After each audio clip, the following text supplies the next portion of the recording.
apa nih? Menyengat sekali. Apa yang kau bakar lagi?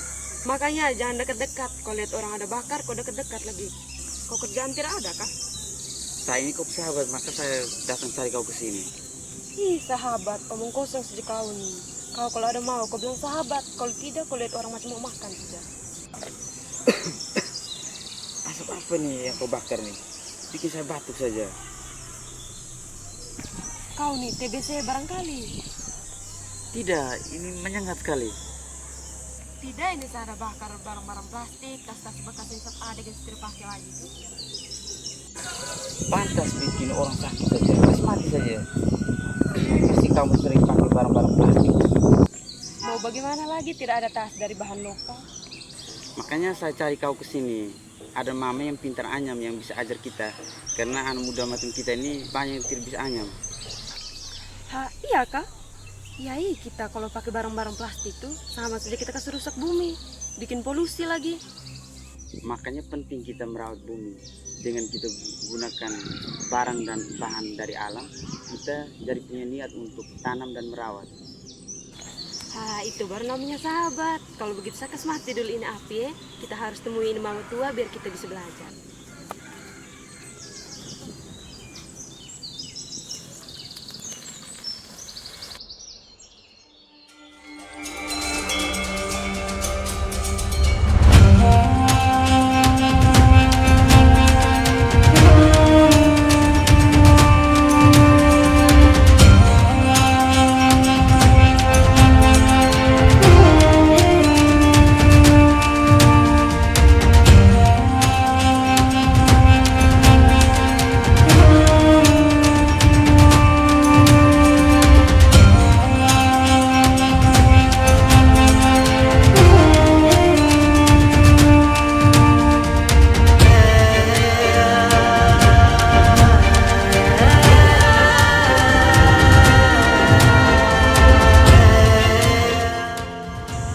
Tembo denata ne eko lipe taki jati imiu jasrande miu supaya mau miu bagi ilmu ti to minda voe ka ari ne ana ambu ta mo den barade mai rea mo tepuk mere jadi go kita sanga kita ngana tadongo ne one supaya imu satukan mau imu jadi kolipe taki ne emboda nata tafai ya serati miu supaya miu lanjutkan ko karya tangan ko ina ame ambukajo kita tamah temudu redo.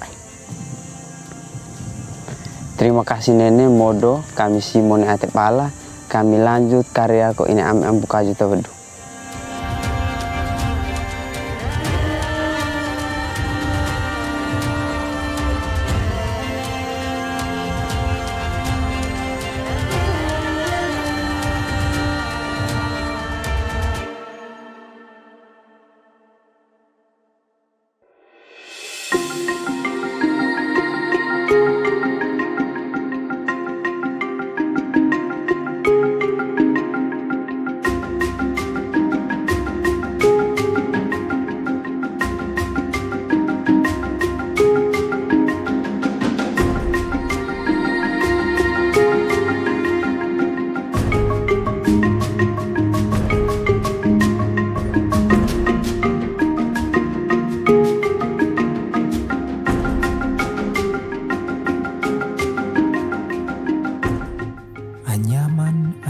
Persahabatan, sebuah keseharian dalam jalinan.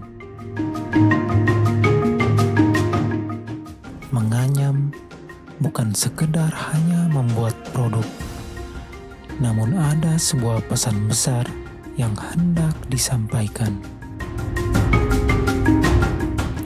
Pesan itu tersirat dalam tangan-tangan yang tak henti bergerak, menjalin helai demi helai utasan daun, dengan pikiran selalu dalam kesadaran menjadi sebuah bentuk yang utuh terikat kuat.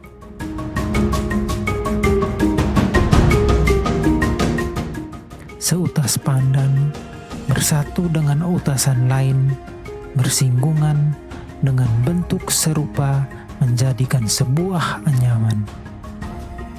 Seutas lontar bersulam dengan utasan lain, saling bersinggungan menjadi sebuah anyaman. Hanya lekukan daun-daun pandan dan lontar yang bisa menghasilkan sebuah anyaman yang utuh. Jika setiap utasan lontar dan pandan tidak bisa ditekuk, hanya lurus, ia tidak menghasilkan apa-apa. Mungkin kuat, namun ia tidak bersama, tidak saling menguatkan.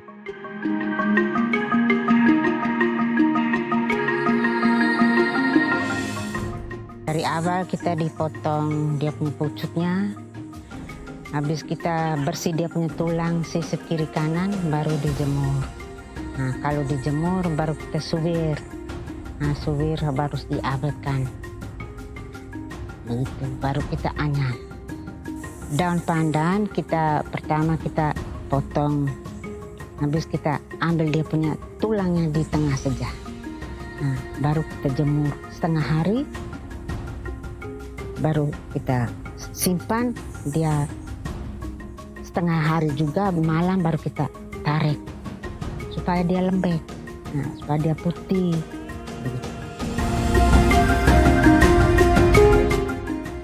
Untuk pengawetan itu daun lontar supaya dia jangan kuning. Nah, kalau lepas lama dia jangan kuning seperti warna seperti itu yang sama. Kalau kita tidak awet, yang pertama putih, kalau hujan itu dia sudah tumbuh bulu-bulunya itu yang tidak diawetkan. Nah, proses pengawetan harus kita rebus dulu air, baru diisinya daun lontar yang kita sudah suwiran itu selama 5 menit. Selama 5 menit kita angkat daun lontar yang kita rebus tadi 5 menit sudah, angkat, kita jemur.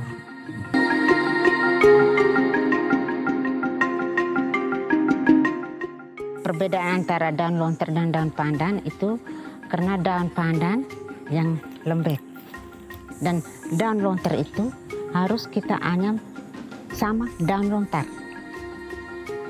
Karena kita anyam, setelah anyam baru disulam lagi, didobel lagi. Kalau pandan tidak, hanya anyam satu urat. Karena di dalam satu, di luar satu. Nah, itu daun pandan.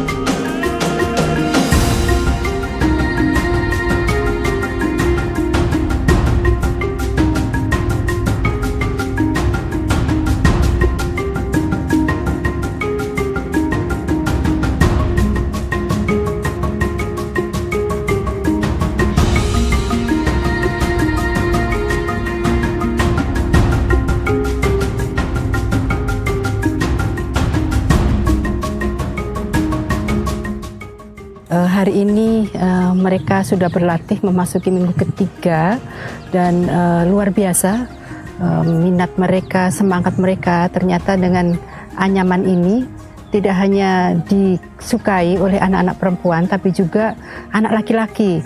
Dan menurut tradisi sebenarnya anyaman ini didominasi oleh ibu-ibu, tetapi ternyata kreasi kemudian minat anak laki-laki itu justru lebih bagus dibandingkan anak perempuan. Dan ini sebuah hal surprise bagi kami yang awalnya juga menginginkan tradisi ini akan dikembangkan terus menjadi warisan budaya Nagekeo yang terpelihara dan akan berkembang sebagai sebuah produk-produk anyaman yang bisa dibawa sebagai sebuah kebanggaan dari wilayah Nagekeo ini Mudah-mudahan ini ketika anak-anak belajar menganyam, kemudian berkreasi dan mengembangkan ini sebagai sebuah produk-produk yang kekinian, itu kami sangat yakin mereka akan menjadi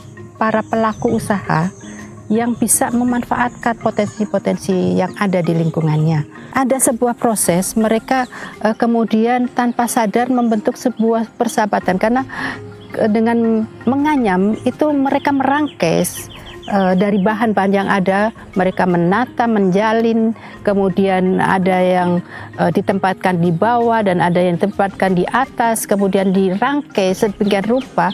Itu mendidik mereka bahwa oh ternyata dengan bahan yang ada ini kita bisa membentuk sebuah keterikatan. Dan inilah filosofi persahabatan kita pupuk di sana.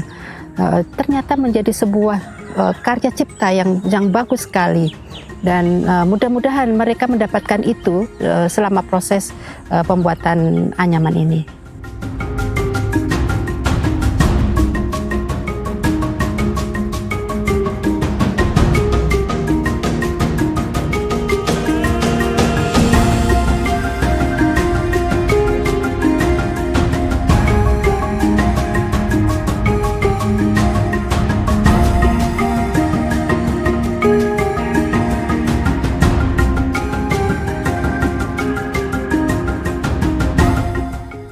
Yang membuat saya tertarik untuk mengikuti pelatihan ini, pertama membangun jiwa wirausaha, yang kedua saya sangat tertarik dengan anyaman khas Nagekeo ini. Saya ingin mendalami, kemudian melatih untuk setidaknya bisa menganyam anyaman khas Nagekeo. Pertama yang terbesit di pikiran saya tentang ajakan awal itu, pertama saya sangat tertarik. Oleh karena itu saya mencoba untuk melihat sekilas tentang tutorial menganyam ini, kemudian hal itu yang memotivasi saya untuk bagaimana untuk mengikuti pelatihan ini. Tentu anyaman khas Nagekeo ini tentu saya sering lihat, cuma untuk prakteknya belum pernah. Ini dari nol mulai untuk belajar menganyam. Pernah melihat tapi untuk praktiknya belum pernah. Dari pengalaman yang saya peroleh ketika pelatihan ini, pertama bahwa anyaman khas Nagekeo ini sangat unik. Oleh karena itu peminatnya sudah mulai meluas, tidak yang terbatas di ruang lingkup Nagekeo, sudah mulai ke internasional atau bahkan nasional. Oleh karena itu menurut saya setelah pelatihan ini saya ingin mendalami lebih baik lagi soal anyaman ini untuk kemudian bisa menjadikan anyaman ini sebagai sebuah profesi atau usaha. Yang saya lihat itu bahkan seumur umur kami ini bahkan tidak ada yang suka untuk tidak tertarik untuk menganyam. Kalau untuk generasi di bawah atau di atas kami itu juga sama. Sedikit sekali, bahkan bisa dikatakan tidak ada yang mulai menekuni ini seperti itu. Harapan saya untuk teman-teman khususnya generasi Z kami ini, harapan saya untuk mulai mendalami soal anyaman khas Nagekeo, karena jangan sampai setelah regenerasinya tidak ada seperti itu, atau tidak ada anak-anak atau orang muda yang tidak bisa menganyam, akhirnya terputus anyaman khas Nagekeo ini.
terikat kuat, anyaman tidak bisa dilakukan dengan satu material tunggal.